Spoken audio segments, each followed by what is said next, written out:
I'm going to run through how easy it is to be involved in the pilots. Okay, from start to end, and I'll go over it again, so it's absolutely clear. This is, you go to educationperfect.com/NZQA. Schools have until the 5th of June to register interest. Okay, if we scroll down, if you'd like to pass information back to your school's maths and languages departments about the other pilots that are happening, this is the sort of what's happening with the pilots in 60 seconds, and I'll run through it now. Okay, we'll start with the science mechanics one. So this year's pilot, and the dates, by the way, are the last 2 weeks of term 3. Schools will be able to pick a time in those last 2 weeks of term 3 to do the assessment. It does not count towards NCA credits. After the students have completed it, it will be marked by teachers online. It is an original assessment built by NZQA and probably built by the same person that's actually writing the end-of-year external paper-based one. So it's great practice for the students to be involved. Up to 100 schools can be involved. So as I said, schools have until the 5th of June. There's no cost to participate in the pilots. You don't have to be an Education Perfect subscriber.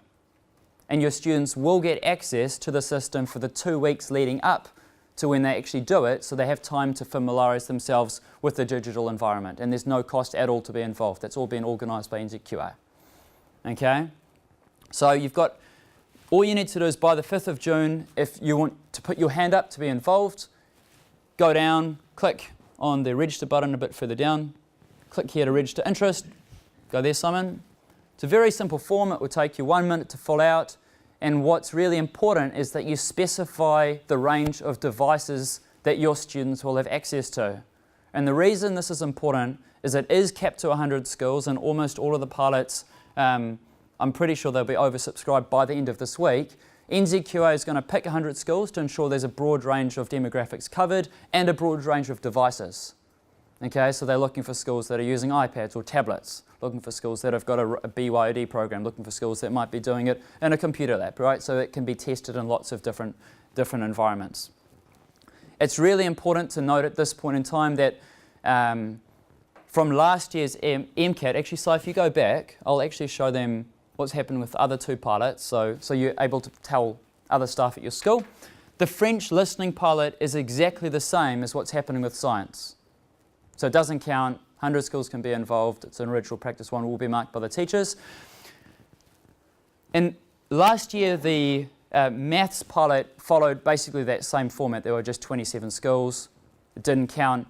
This year the EMCAT is counting towards NCA credits. So the 100 schools that are involved in the pilot, the students will do both the digital assessment on the 1st of September and then the paper-based MCAT 2 weeks later, and the higher of those 2 grades will count, which gets rid of any downside for the schools to be involved, and there's no technical risk of servers going down or students' computers crashing. Okay, so for the maths departments, I think we're up to about 90 schools that have already registered as of today, and there's another 2 weeks for schools to register interest. It's a really great opportunity for your students to practice in the digital environment with it counting towards NCA credits, but without any possible penalty of being involved. And with the maths one, the feedback from last year was teachers had to mark both the paper-based MCAT and then they had to mark the digital one, and the teachers' feedback that, you know, even if they enjoyed using the online environment, it did add to their workload, which was a really substantial, and it's been fantastic for NZQA to take that feedback on board, and this year NZQA is marking the digital EMCAT. So for schools that are doing, I just want you to see that progression.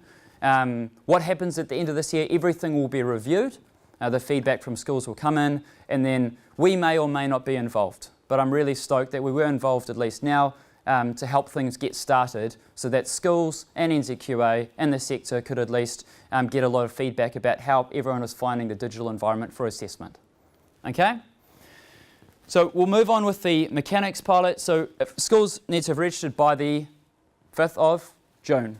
1 week later, the 100 schools will be notified that have been successful with the applications. That's the 12th of June. schools will have until the end of term 2 to send in their class lists of students that will be doing the pilot. It's as easy as exporting class names, basically, out of your school database. It shouldn't take you more than a few minutes. We need their first name, last name, the class they're in, and the teacher. All teachers will be given logins immediately, as of today. All of you will have logins, and any other teachers at your school that you want to be able to play around on the interface will be given free logins. Okay, so you can, even before the 5th of June, you can log into a device that's, what your school will have it in term 3 and check that it works. That's important, that you've actually done your technical check. This will work at our school to the best of our knowledge. Okay? You need to register your students by the end of term 2. Okay? And obviously we will take student lists at the start of term 3 as well, but it's just good to, when there's hundreds of departments being involved, to get most of that organised this term. Okay? And then students will have access to use Education Perfect. Those Year 11 students that you've registered will have free access to the content, the revision material that we've built, which I'll show you a bit later, so that they can make sure they're comfortable with computer-based math input in particular. The second major lesson that was taken away from last year's mathematics assessment was students did find writing equations on a keyboard more difficult than they do on paper, particularly when they haven't had time to familiarise themselves with it. And Shane's team, where's Shane? Is he here? Was he gone? Shane and our development team have built-in handwriting recognition. I'm not sure if you've heard of MyScript. It's the best handwriting recognition system on the market at the moment, and MyScript have basically volunteered their technology so it can be showcased in these pilots as well, and Simon will demonstrate that later on. If your students have tablets or if you have touchscreen PCs, students will literally be able to do all their math input with handwriting recognition, which is awesome. If they don't, it still works really well on a PC, but they'll just need a bit longer to familiarise themselves with the environment. Okay? Last year with the maths pilot, schools that gave their students about 4 or 5 full lessons to get used to PC-based math input, their students were very comfortable doing the assessment. Schools, even very high or private decile schools that told their students, take 10 minutes before the pilot and then do the assessment, the students sat there trying to figure out how to input the equations instead of thinking about the science or the maths behind it. Okay, so any schools that are going to be involved this year, it will be imperative that you do give your students a substantial amount of time to get used to the environment before doing the assessment. Otherwise, it's not a good reflection on how it would be in the future. Okay? When a student logs in to the assessment, this is what it will look like. Every student will have a unique username and password. They'll log in on the day, and you'll pick that day and you'll pick that time. Because it doesn't count, you can do it whenever you want. Okay? Some schools are choosing to use this as their end of term 3 mechanics school exam because it's an original exam. Why not? But that's up to you. Okay? At the very least, it's a great practice test for the students to go through and do. If you're doing it, they do need to do it under exam conditions. You do need to have them in a room. They bring in their device, set up the test with an appropriate start time from which they can see it, but when they click select, Simon, you'll see here that they can't actually get into it until they have a code. And who is the code? You have the code. And this means that after you've done a couple of practice run-throughs, this is going to be part of your school figuring out what does exam conditions look like for a computer-based test, right? And everyone's going to kind of figure those out. And we're doing our best to have as much feedback for teachers about what students are doing in their computer as we have access to. So Shane has built a model that seems to be working well on Windows-based devices and on tablets. We're still getting it working on Apple computers, where if a student loses focus at all on the screen, then it is logged and reported live to the teacher. Okay, so Simon, if you click on another tab, just to illustrate how this would work, you've now lost focus on the test and you go back to the test, it'll pop up and say, it's been logged that you were away for 1.3 seconds, and this has been reported to your teacher. Okay?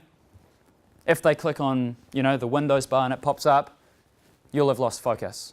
Okay? If they Alt-tab, they'll have lost focus. And they'll do the test in full screen mode, so they can't have half the screen there and some answers behind it just to drag the screen like this. Okay?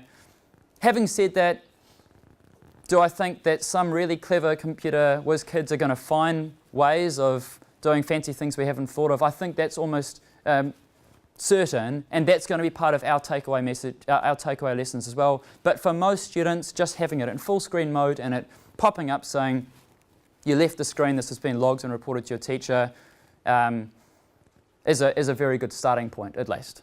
Okay? Once you've got everyone set up, you can then give them the code, and from when they enter the code and push Start Test, they then have 1 hour to do the pilot assessment. You can see down the bottom each of the questions. It's important to note students can move backwards and forwards between the questions. So if you go to one of them and just write in your answer here, Simon.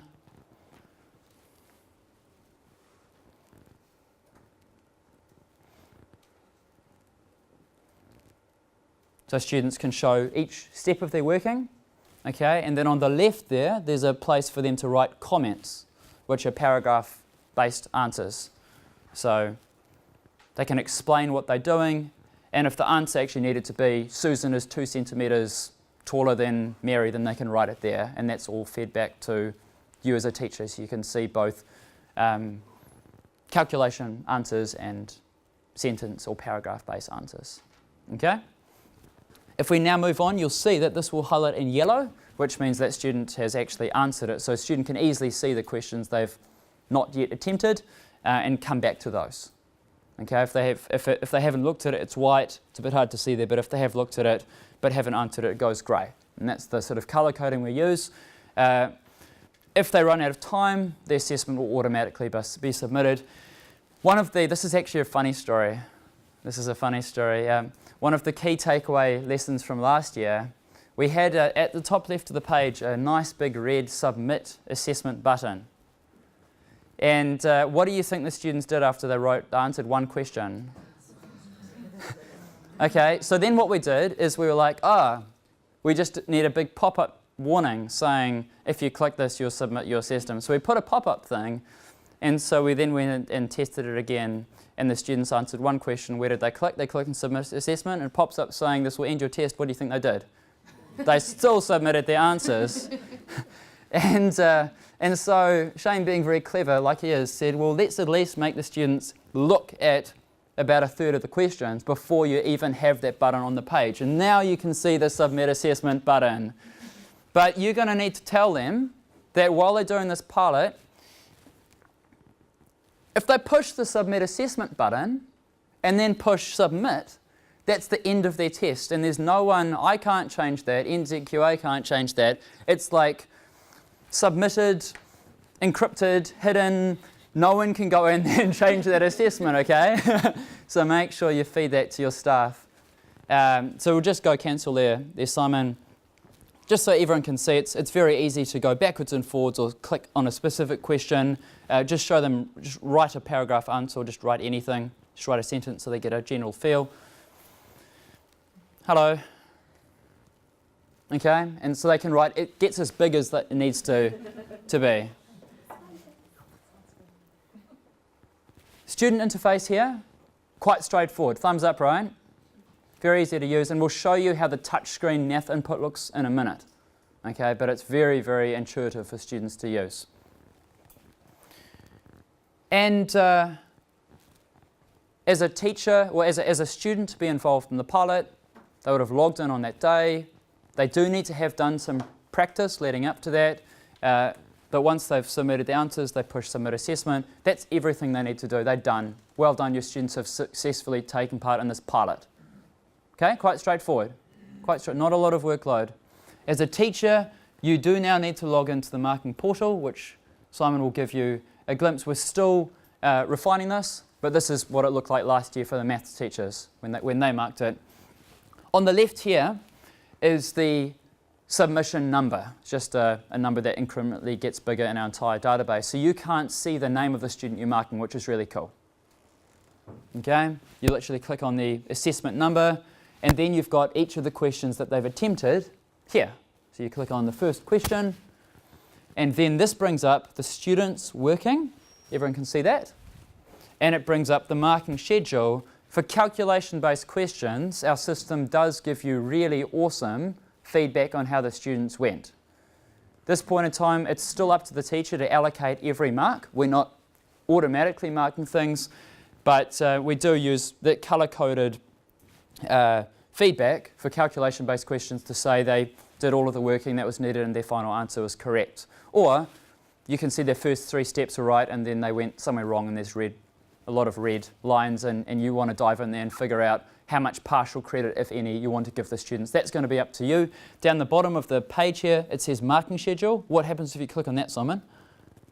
It brings up the marking schedule for what the students needed to get an achieved or a merit or an excellence for that question. Okay, and then on the very left there, it's a kind of, hold on, shot. Okay, then for that section, I understand there's 3 sections, and then those are each worth from an N0 to an E8. You'll then allocate the grade for the student, and our system will automatically add up that score. NZQA will need to do a cut score to determine how many marks you need for an achieved, how many you need for a merit, how many you need for an excellence, and you can chat to them more about later. I don't actually exactly know what that means, so over to you. But that'll then automatically assign a grade for the students based on how they've gone. Okay, and as a teacher, as soon as you've done that, you just push that finalise button. I think so. Okay, and then our system will actually allocate that grade or add up the marks between the 3 sections, and that's the assessment done for that student. What information can you see once that's happened? Obviously, you'll get a report of all of the grades, the student's name and the grade they got. You're also going to see an analysis of the skill level of your class for each of the key concepts in that mechanics assessment. Okay, so you'll be able to see how did they go with their forces knowledge, how did they go, what are the key sections, Simon? You know them? Motion, pressure, forces and energy. All right, so for each of those sections, you'll be able to see that overall my class needs practice with energy, but their forces skills are good. You can also go into one student's assessment and get that report of their skills in each of those concept areas, and that ties really nicely into the revision material that we've been building as well. Will the students be able to see their marks? Yes. So as soon as you submit, as soon as you finalise their grade, a student can actually log in and actually see the entire paper online. Okay, and as a teacher, you can also leave comments for them. If you go into a question, Simon? We'll just clarify that that's different for the EMCAT. Yes. So for the EMCAT, that's going to be marked by NZQA. Yep. Yes. Thank you, Shane. So as a teacher, you can also leave feedback for the student. So when they actually go through and view their paper online, you can explain to them why you gave them a certain grade and what they needed to do to improve it. And this is going to be really useful for them going and doing more practice leading up to the actual external, which we'll be counting this year. Okay? So, we'll do a recap. You need to register by what day of June? 5th of June. You'll know by what day of June if you're successful? The 12th. And you need to get your student lists in by the end of term 2. Fantastic. Your students will be able to access the revision material basically from the start of September, okay, and then it's roughly the last 2 weeks of September is the last 2 weeks of term 3. You'll then pick a time and a date for your students to do it. They don't all have to do it at the same time. At the end of the day, it's a practice assessment. It does need to be done under exam conditions, otherwise there's not going to be a lot of takeaway messages or lessons for you or for NZQA or for us, right? And then the students log in, submit the assessments, you come to the marking portal, grade it. As soon as you've marked it, the students can log in and actually see their full paper online, and that's great revision for them for the end of the year. Okay? Straightforward, right? Really, really easy. We've done everything that we can to take away hurdles to be involved or things that could go wrong. Okay? So that's the end of the iPad. Who wants to see how it looks with the touch input? Lots of hands there, Simon. Could I just ask, Yes. Craig, if a school registers interest, Yes. can they select classes that? Yes. Right. Yes, you do not have to do it with all of the Year 11 students. Okay, so we're currently looking at the iPad that Simon has in his hand there. To write a math input on an iPad or any touchscreen device, we push Add Formula. This brings up the formula box. Now, Simon, I want you to write in there 2 plus 3 equals 6. Okay, pause. 2 plus 3 equals 6. Okay, that's easy. Get rid of that one. Let's do something a bit more difficult. I want you to do the square root of x cubed over 6 to the 4.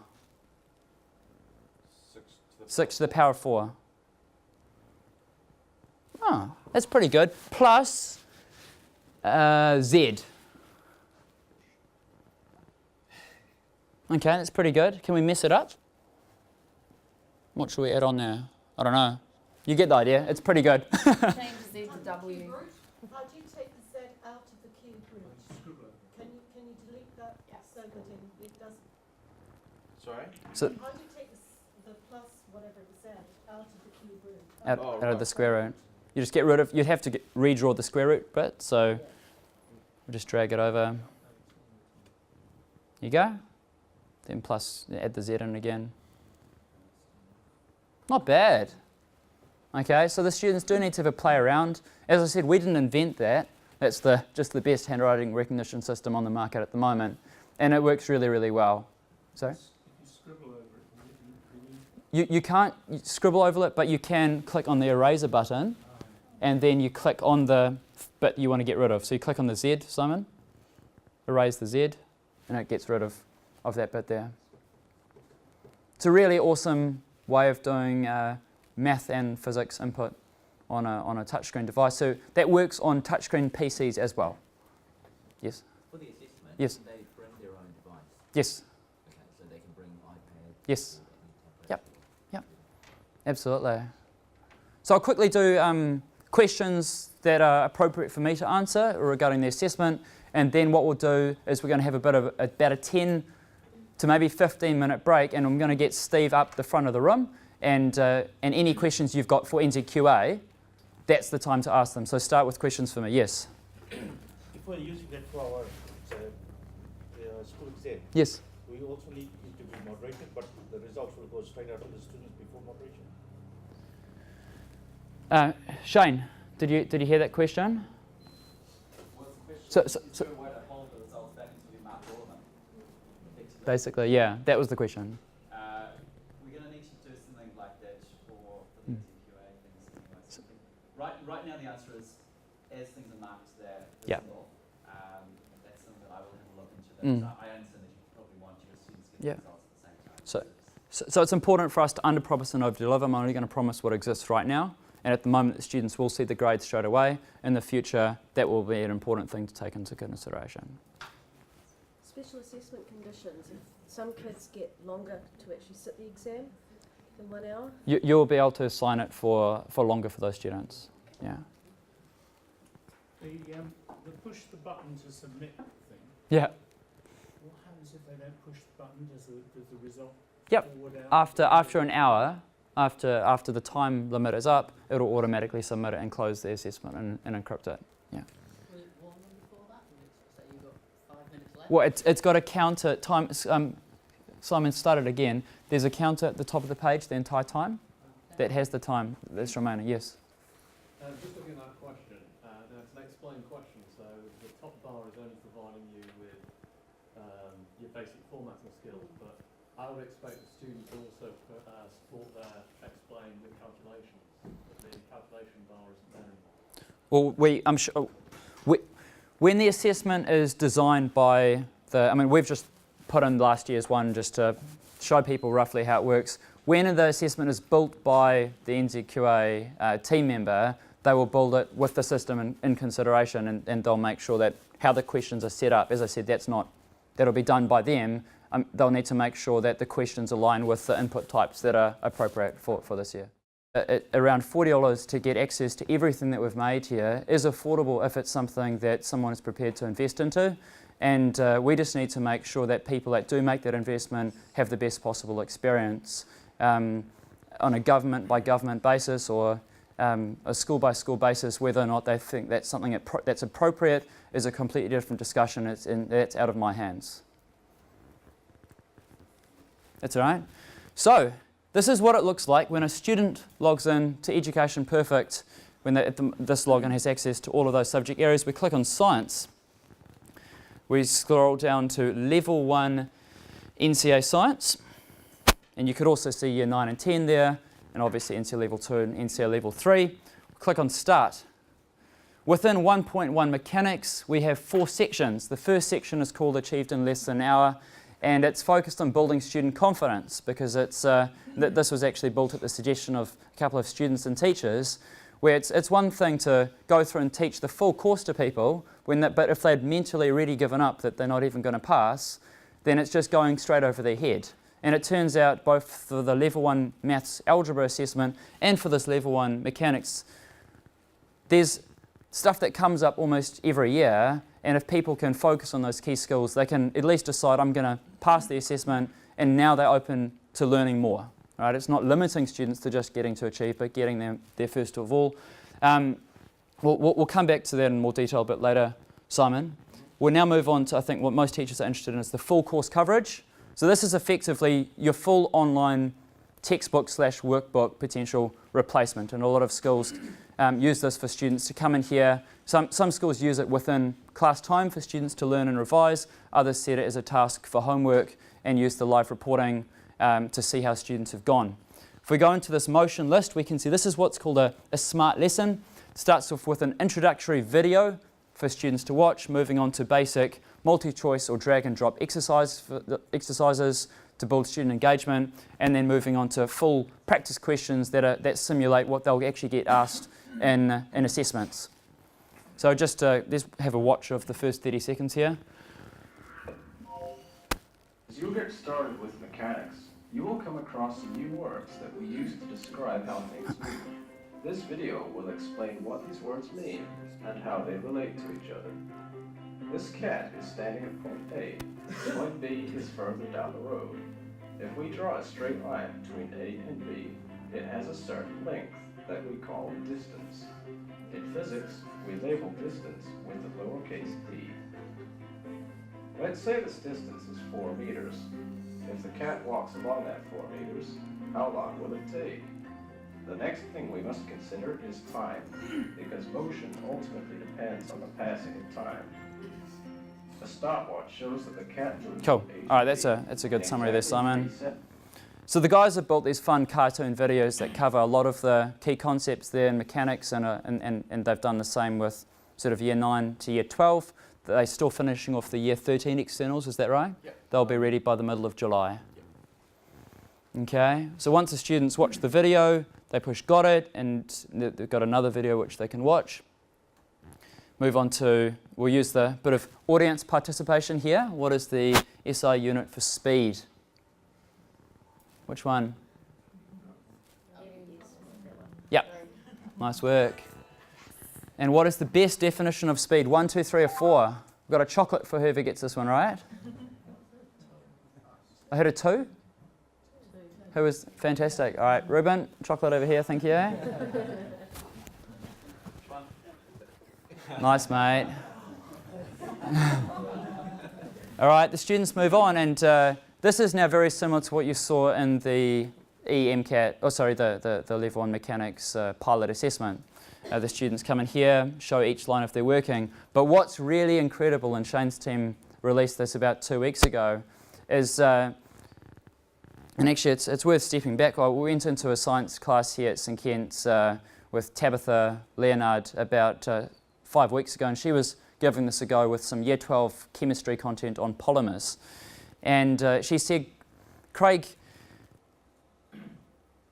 last year when I did this topic, I taught it in class. I stood up in front and presented it to the students. For homework, they did some revision exercises. 2 weeks later, I had to make my own test, which the students did on paper. I printed it off, gave it to them. It took half a lesson of class time.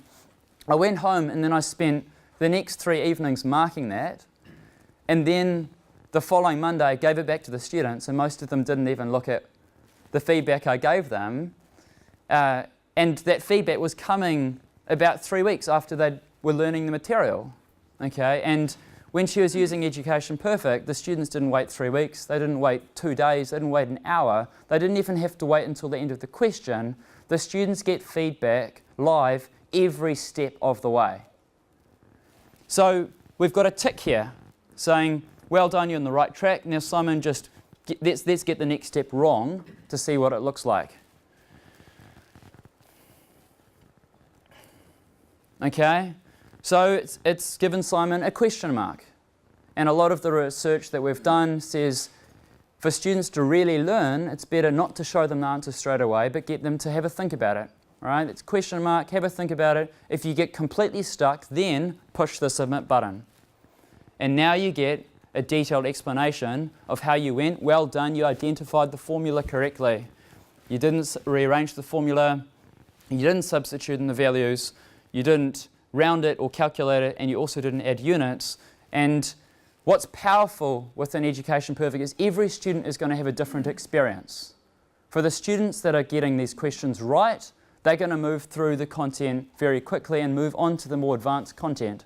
For the students that are struggling, it's going to randomize the numbers, bring in some more questions, and they're going to need to keep going until they've got the concept right 3 times in a row. Okay, and as a teacher, you can monitor their progress online and see how many attempts they've made, how many incorrect attempts, and how long they've spent on each of these sections. So if we push, you've already gone to the next one, and now we're getting more questions. Sorry, how do you put the units of speed? For example, the change in... So meters, how do you put in meters per second? So you need to... Use the bar on the top there so they can see it. The exponent? Yeah, thanks. That's all right. And so that's a really good point. And so just show everyone again, Simon, how you did it. So you wrote MS, and then you clicked up here on the exponent button. Okay, that's pretty straightforward. And then you wrote 1, okay, or -1. And this is an example of the sort of thing where if a student walks straight into this pilot assessment without ever having used the system, they will all struggle with that. And yet, if they just used it for a couple of lessons, by the time they got to the assessment, it'll be second nature. Does the software recognise slash notations? Not at the moment. All right? Sorry, Shane? It will for that actually. So Yeah. here's a second, yeah. So that's why Shane's here, is to heal that feedback. Classic, I under-promise and over-deliver. Shane knows he can do it, so he can promise it. Brothers, right? Okay? At the end of a SMART lesson, for students that have moved through it really quickly, Simon's team, it's been requested by a lot of schools, is an Extra for Experts section, which is optional for you setting homework, and just takes students to think, one more step from where they are at the moment. Okay? For paragraph-style answers, let's have a look at, you think you had a good question there on genetic variation. We don't automatically mark essay-style answers. We do provide students with keyword highlighting and a model answer. So in this was one of the questions from a previous assessment.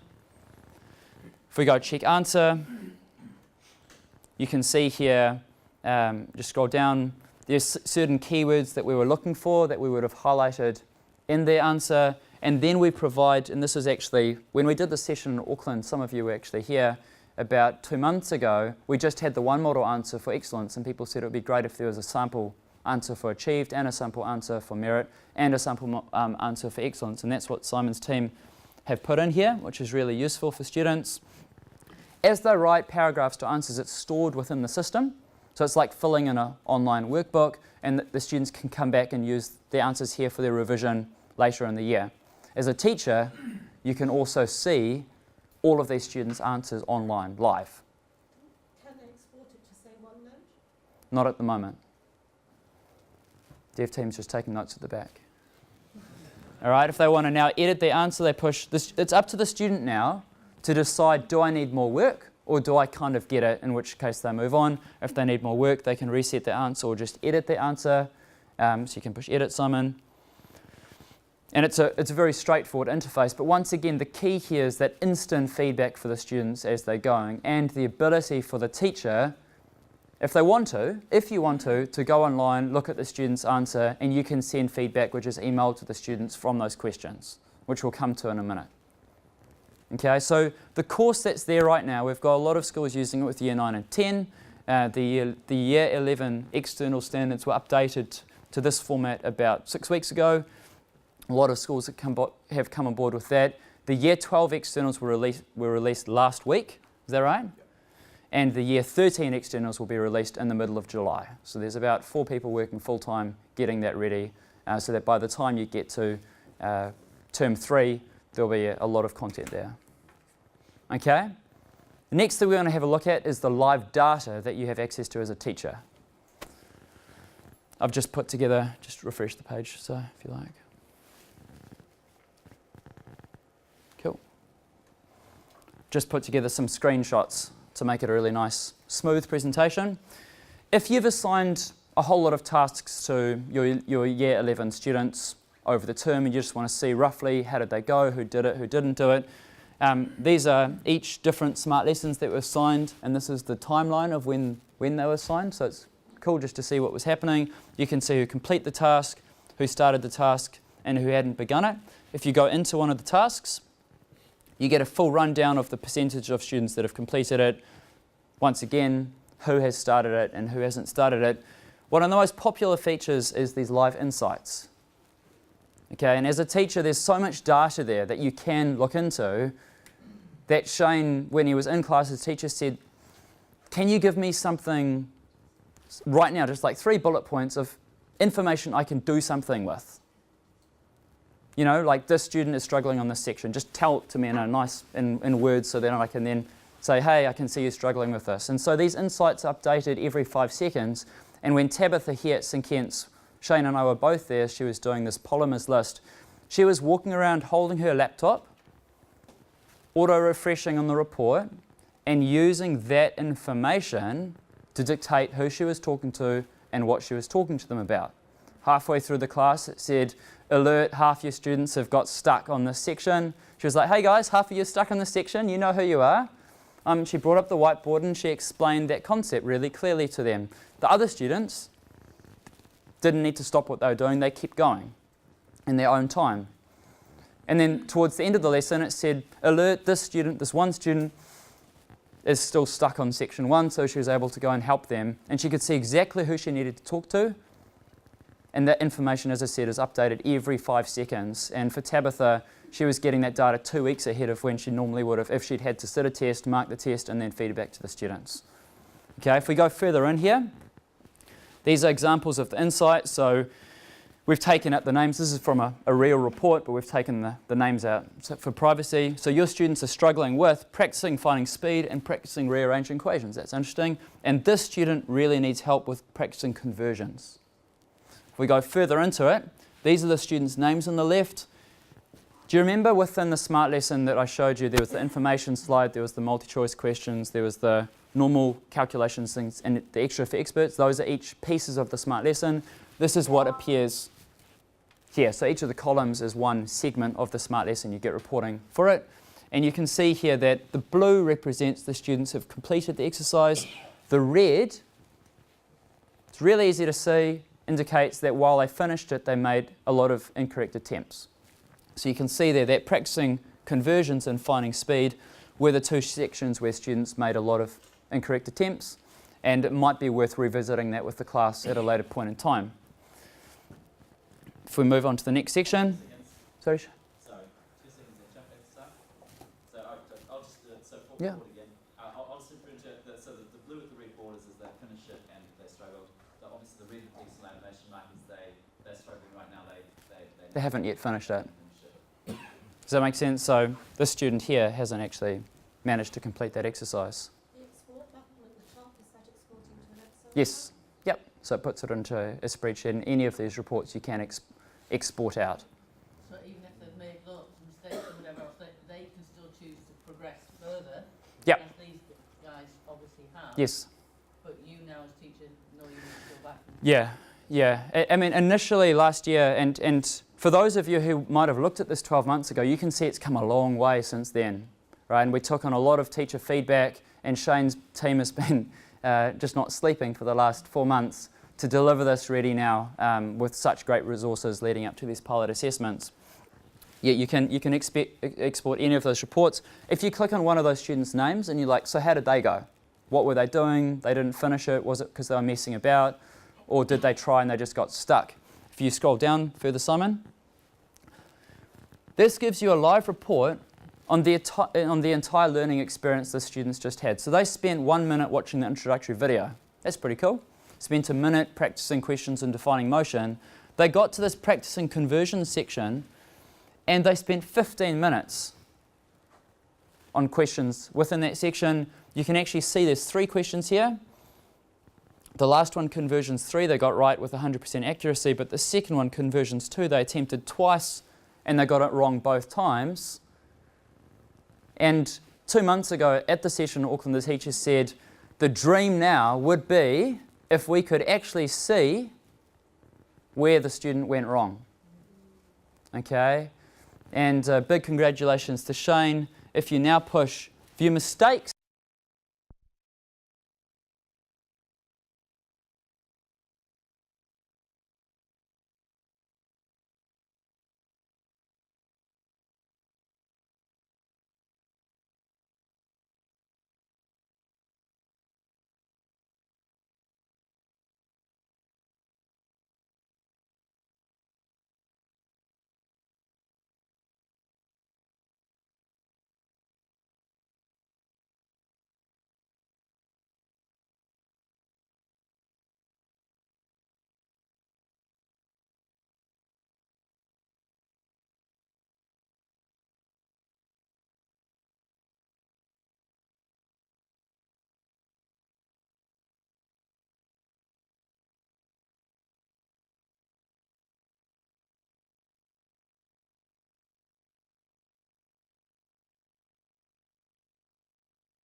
homework for these students in this school because the report told me they were struggling with it. I'm going to assign these students to the next section, and these students actually need to go back and practice this section that builds up to this school because they got completely lost.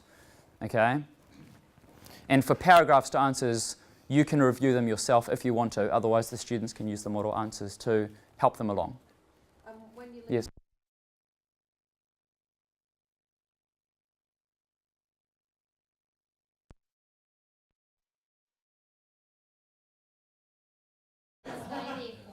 Sorry? Students are working on that part of the curriculum at the beginning of the year, and they're registered with the Yep. program.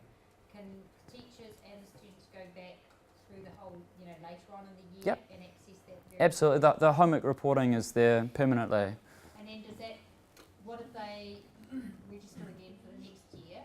Can they go back to the year before, or does it cut off at the end of each year? We'll pull their progress through year by year. So we match them up to, so each homework, which there's enough progress students match them up to previous counting. So with this account report.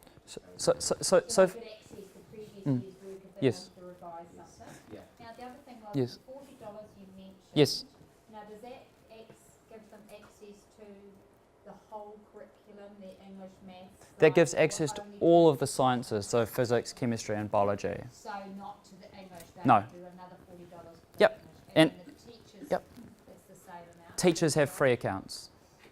So right now, after the session, what I'd recommend is send in the names of staff that are interested in having a look at the system. They'll all get free logins, decide on the year levels and the content that you'd like to try it out with. Everyone can get a free 1-month trial. Okay, so any year levels and any students you want to give it a go with, put it on the system, and after that, probably start looking towards 2016. We'd like to use it with year 10, 11, but probably not year 12 at this stage because our BYD program isn't quite progressed to that level, and we'll revisit that next year. Okay, any other questions in the room at this stage? Fantastic. Simon, is there, what have I missed? You covered everything very well. No, there's more, but wait. No, go back to the pro, because all of the exam practice.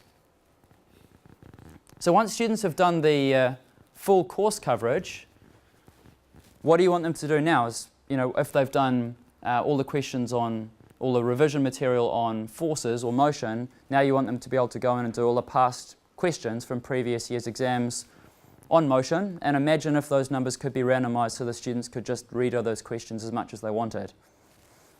Here we go. These are 8 questions from previous exam questions, from previous exams on this section. The students have a go, submit their answer, check their answer. If they want to redo this question, they just push needs work, reset it, and then the numbers are all randomized so they can do it as many times as they want. And you would have also seen, just bring up a more advanced question, bro, with a marking schedule for excellence. You'd also see within the explanation, it tells them what they needed for achieved, what they needed for merit, and what they needed for excellence, which is really, really, really powerful. Once students have gone through all 4 of those topics, what do they want to do now? They want to do full practice tests. So we've got the 2011 to 2014 mechanics full tests in here. So here's the 2014 one. The students will receive instant feedback, question by question, because this is just revision material. And if 4 entire practice tests isn't enough, then they can have a go at the Education Perfect exam generator. And this is where things start to get really exciting. The exam generator takes those 4 years of assessment as well as a whole lot of material that our team has built with the original practice excellence questions, original practice merit questions, randomizes the numbers, brings in an appropriate number of questions from each of the sections, and builds them a full practice assessment. And they can do this as many times as they want to. This, for all intents and purposes, simulates exactly how the mechanics pilot will look at the end of the year, including the timer at the top of the page, the format of questions, and students in the exam generator don't receive feedback question by question. Now they need to submit their full assessment, and then they'll mark it at the end. Okay? So working through what's there within Education Perfect and why so many schools registering for it, it's because it's got the full course. It's got videos, it's got the multi-choice questions, and it's got an unlimited amount of practice for students. It's got the ability for students to write paragraph answers, keyword highlighting, model answers for what they need for achieve, for merit, for excellence. That's all feedback to the teacher. That live data, they can then do all of the past exam questions grouped by topic, full practice tests, and then the exam generator. And the reason Shane and I are so excited about it is this is what I always wanted when I was at school. And I was pretty confident that if I had access to this, and I'd actually gone through all of that, then I would have absolutely nailed the test. Okay? Simon, anything you'd like to add? Otherwise, I think we're finished. So, thank you very much for coming along. It was wonderful to talk through what's involved in, hopefully almost all of you are going to put your hands up to be involved in the mechanics pilot. Hopefully almost all of you are keen to at least run a bit of a trial of Education Perfect. Thank you again to Richard and Steve from NZQA, and thank you to all of you that have, some of you have travelled quite a long way to be here today. Our team at the back, we've got Tim, just put your hand up, Ruben, Shane, Billy, James, and Callum are now available to come and have a chat with you to answer any specific questions you've got. So thank you for coming. It's been an absolute pleasure. Thanks.